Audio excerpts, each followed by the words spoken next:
Hi, I'm Mick. Welcome to my shop. Today putting out a video on making a solid mount tool post for my Clausing Model 100 lathe. Obviously stole this idea from Mr. Robin Renzetti and looked at a lot of other YouTube creators, machinists, versions of solid mount tool post holders, Stephen Gottsvender and others, and mine is not going to be anywhere near as rigid, primarily due to the constraints I have with my lathe. The compound and the other things mount to the cross slide similar to what I've seen the Atlas and the Craftsman lathes and the South Bend lathes do, where it's a round mount with a couple nuts holding it, the tool holder or whatever down to the compound or the cross slide, sometimes with a pin in one or the other. Yeah, so let's get started. A quick overview of my old Clausing Model 100 Mark III lathe. This lathe, I'm pretty sure, is from sometime in the mid to late 40s. Probably the late 40s, because it seems that the serial number is one of the higher ones.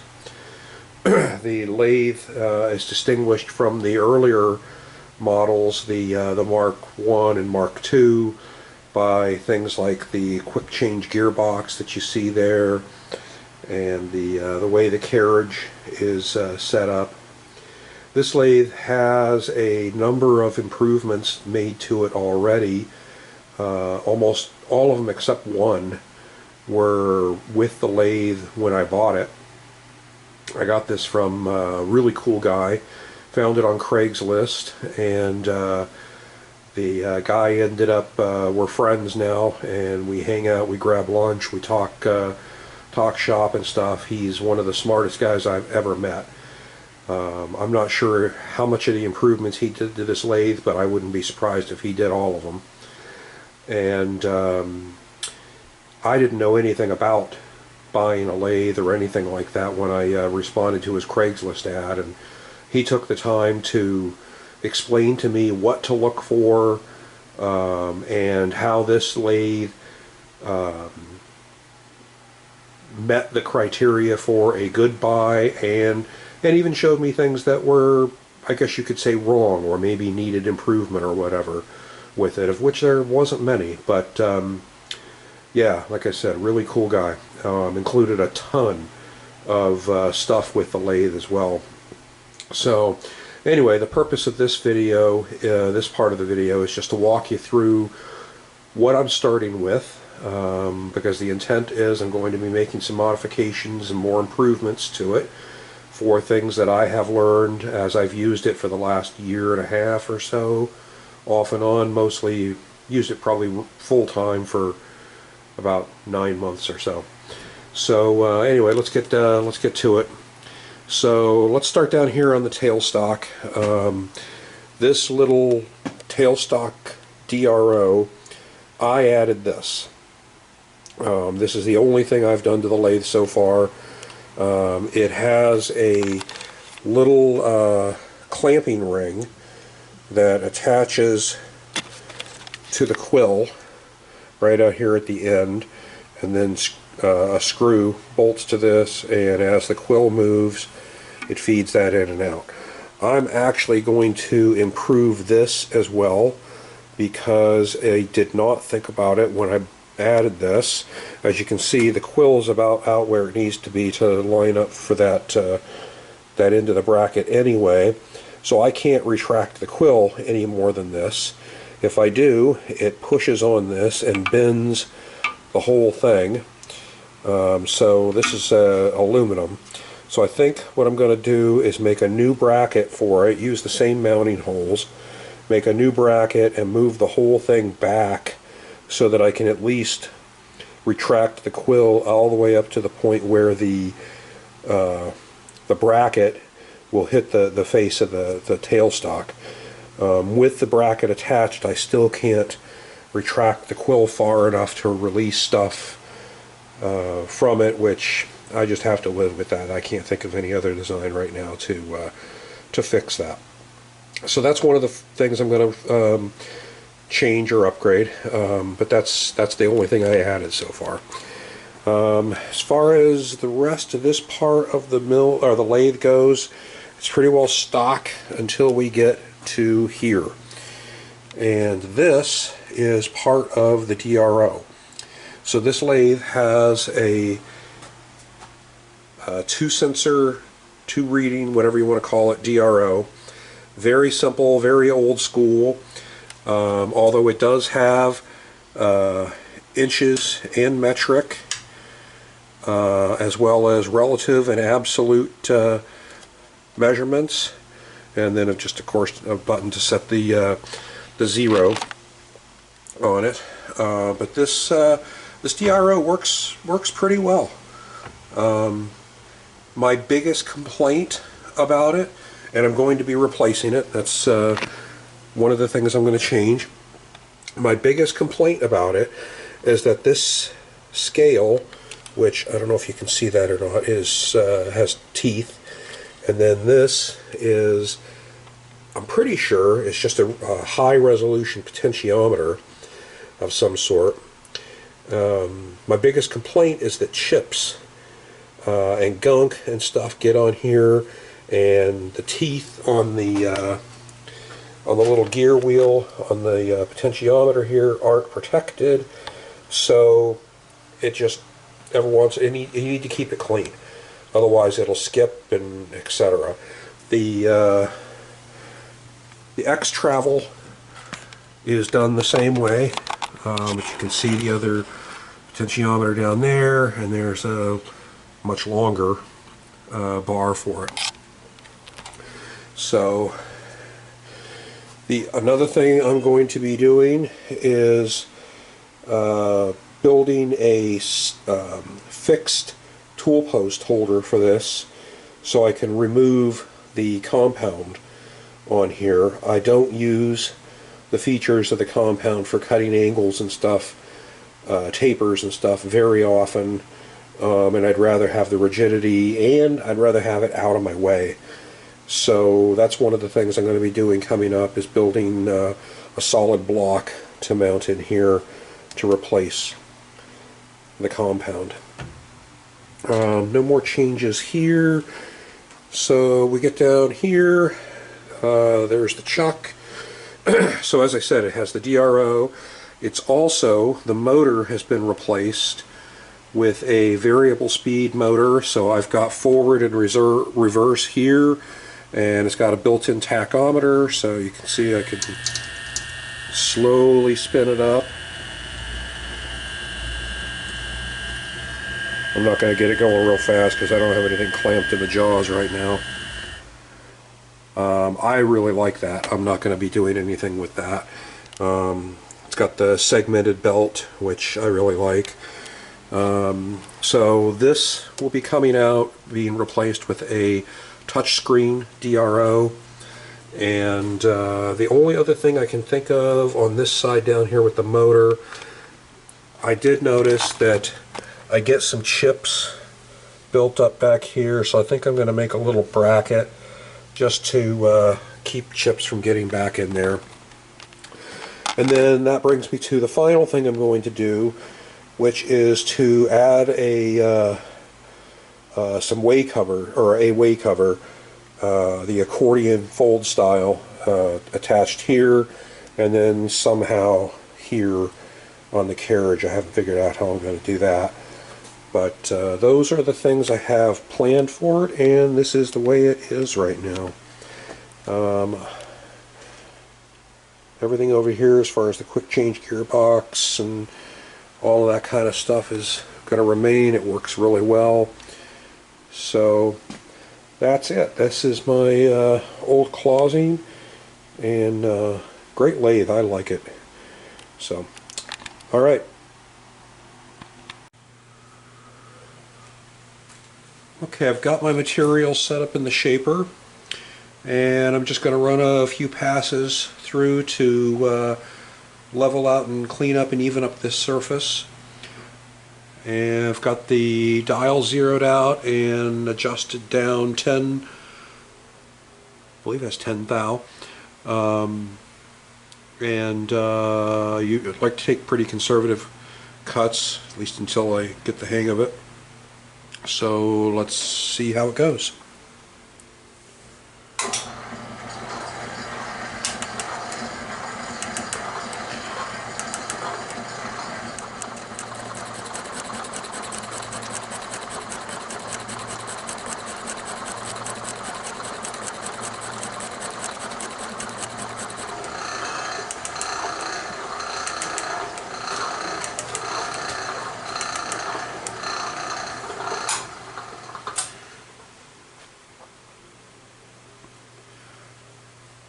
Alright, there's our first pass.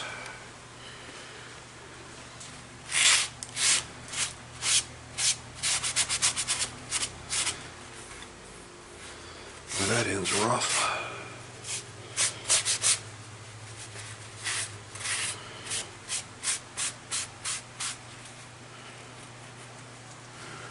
I think I'm going to do one more. See how that ends up.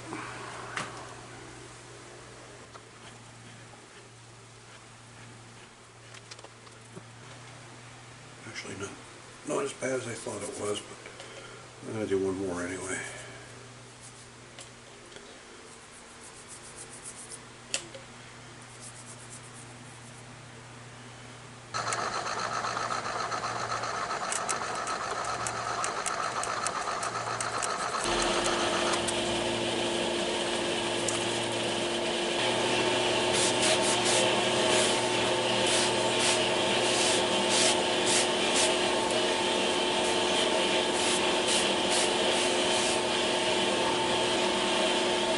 Okay, flip this over.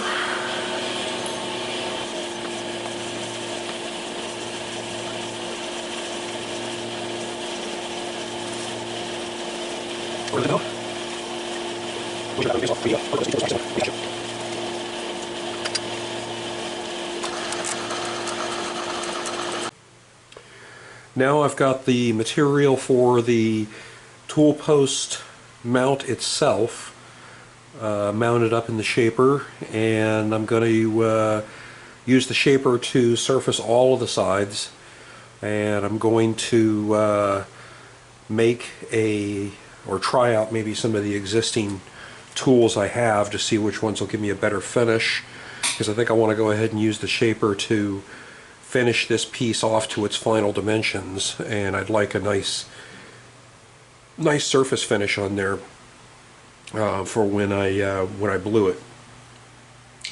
So let's get this thing running and let's let it run for a while and clean up this side. I've got approximately a 1/4 inch of material all the way around to be removed.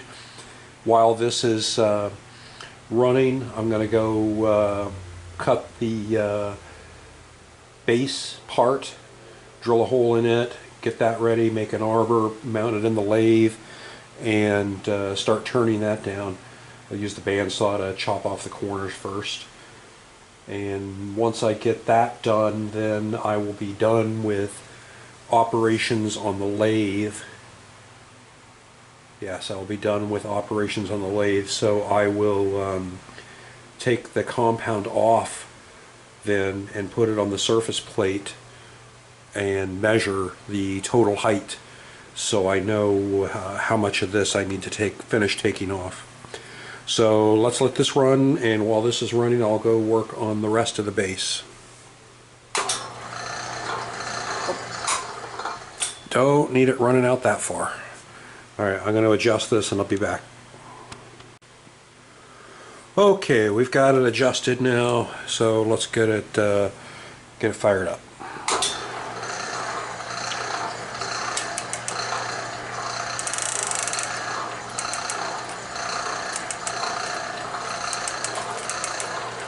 I think these first few passes, it's only going to be taking off material towards this back edge, The cut is pretty wavy. I don't know if it's very apparent in the video, but so we'll just let it run and get that thing nice and flat and start taking the material off.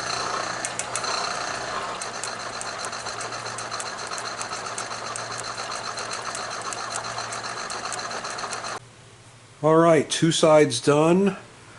We've got the part remounted in the vise with the two finished sides on the bottom and the back of the vise.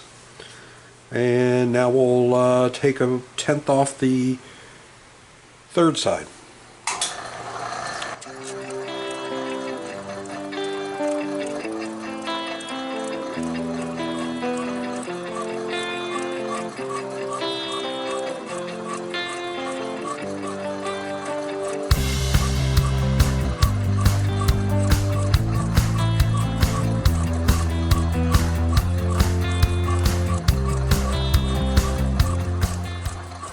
While the shaper's running, I'm going to make an arbor so I can turn the base.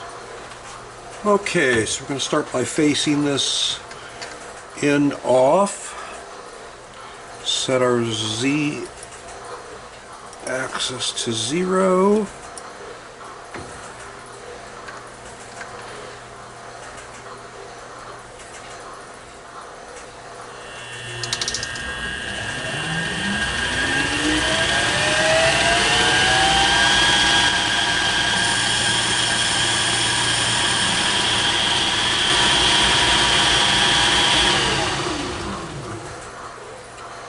Alright, that looks fine.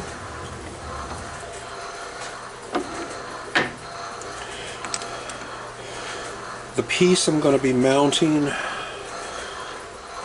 on this arbor is an inch thick.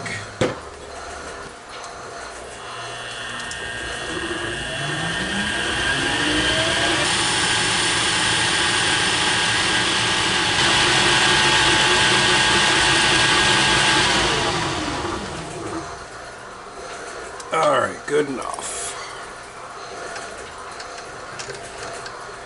Take this back in, 0 the x-axis again.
So this piece now, this arbor, is in the chuck the way it's going to be, and it's not going to be taken out until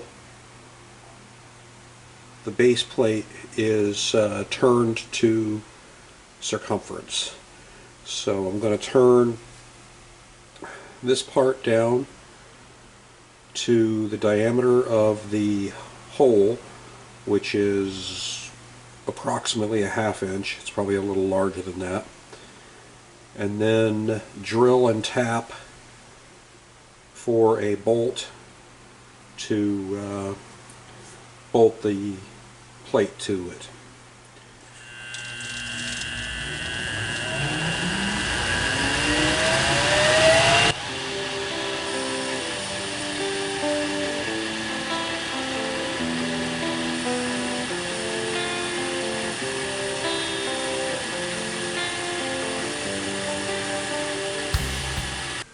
Okay, so the arbor shaft is turned to size. Now we need to drill and tap for a bolt to secure the plate to the arbor. But first we need to scribe a line on the plate. Alright, that's good.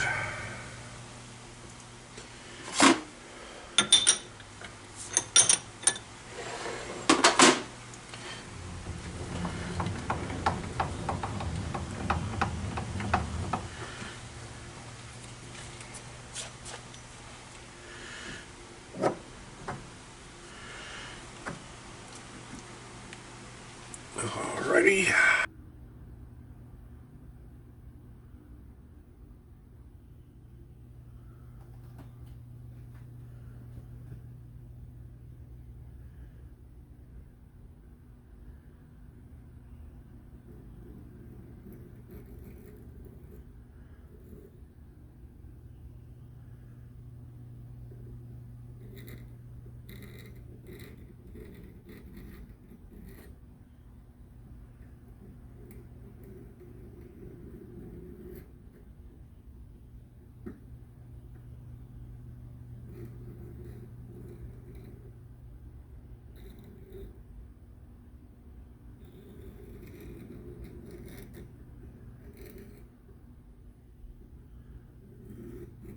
Alright, this is just going to be used to trim off the corners on the bandsaw so I don't have as much material to remove on the lathe. Now this can come back off.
I finally got the corners trimmed off of this piece.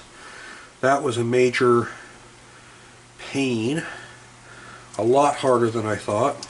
I think these edges had been flame cut and they hardened the steel such that my bandsaw could not get a grip on it at all. I ended up having to use a cutoff wheel. So let's see how badly this beats up this insert tool.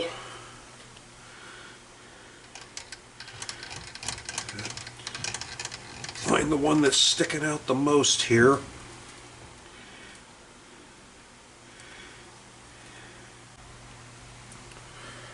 Some of you eagle-eyed viewers out there might notice that this is not the same piece of steel that was in here just a couple seconds ago. And the reason for that is that hunk of mystery steel was not machining at all.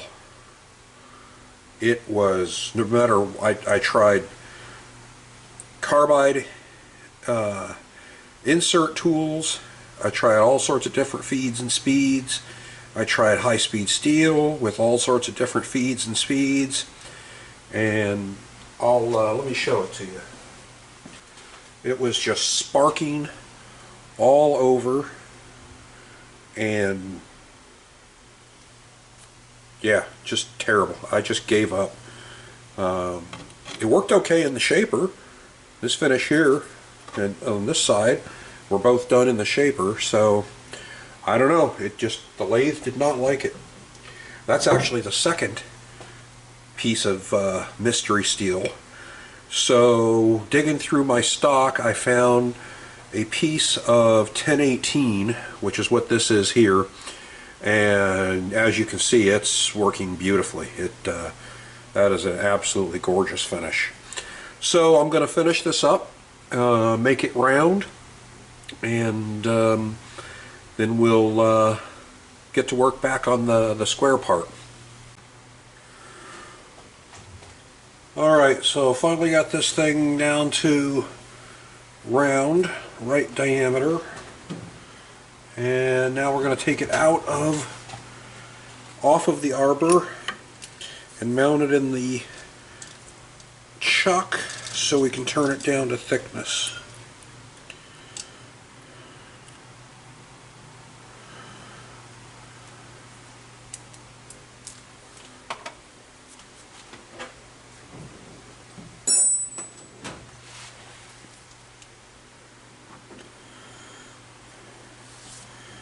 Yeah, take a little bit off of one side and then turn the other side down.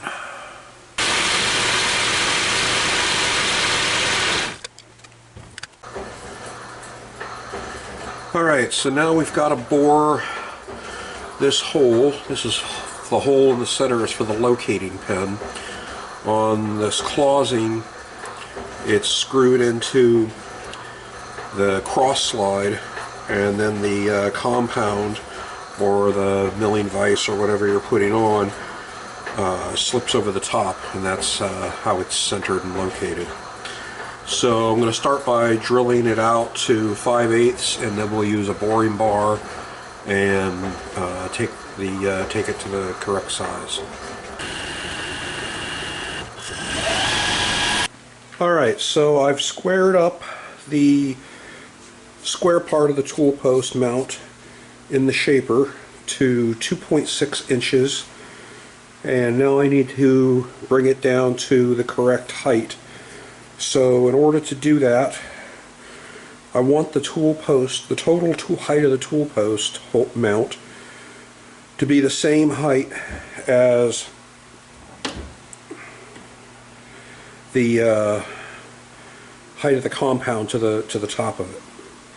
So I'm going to put this over on the surface plate and use the height gauge to measure the height of this. And then I will subtract the thickness of the round part, and that'll tell me how tall that needs to be. Alright, so I've got the compound on the surface plate here. I took a stone to the bottom of it and to the top surface just to take off any heavy burrs or gouges, anything sticking up. I've got my height gauge. Now I need to zero it out, so make sure the tip is clean. Okay.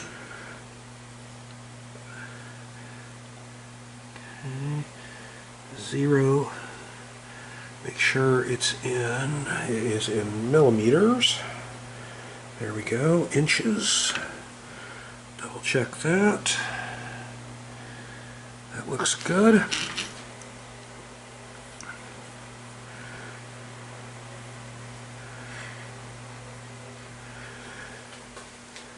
So the compound is sitting nice and flat. There's no rock or anything.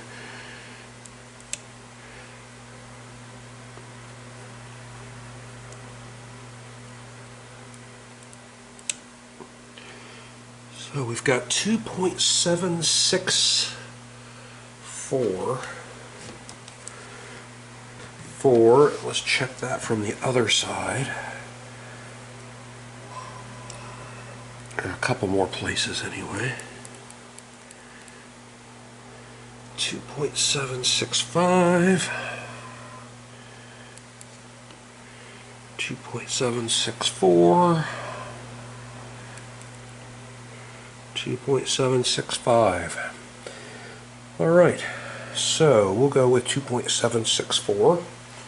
Now we've got our new base.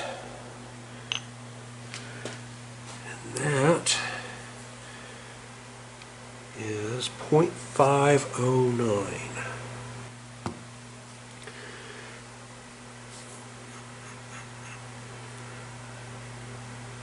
.510, 0.512, 0.512, 0.509, 0.511. Let's go with 0.510.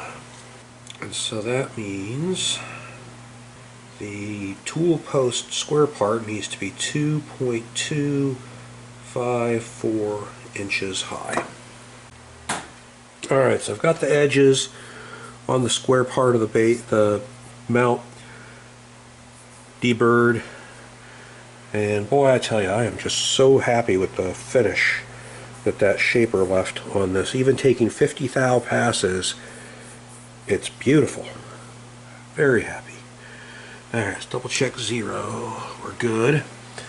So 2 of these dimensions should be 2.6 inches. That's 1.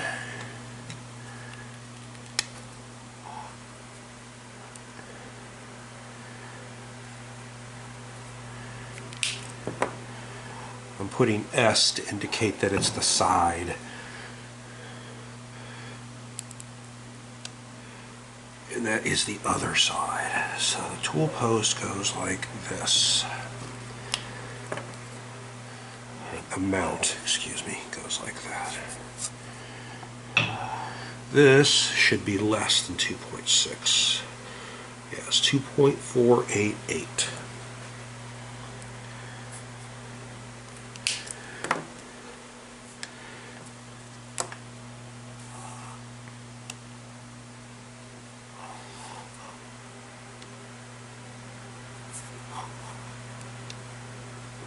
.487, let's call it that.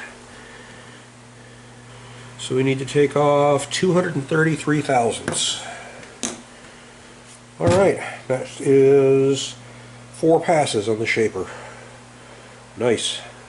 Alright, I'll do that, and then next thing we need to do after that is put this in the mill and drill a center hole for it, and then from that the rest of the operations will be with these two together, except for chamfering the edges. This video is getting to be a bit long, so I'm going to stop here and finish the tool post mount in part 2. Thanks for watching, and if you would do me a favor and subscribe and hit the like button, I'd certainly appreciate it. Thanks a lot. Take care.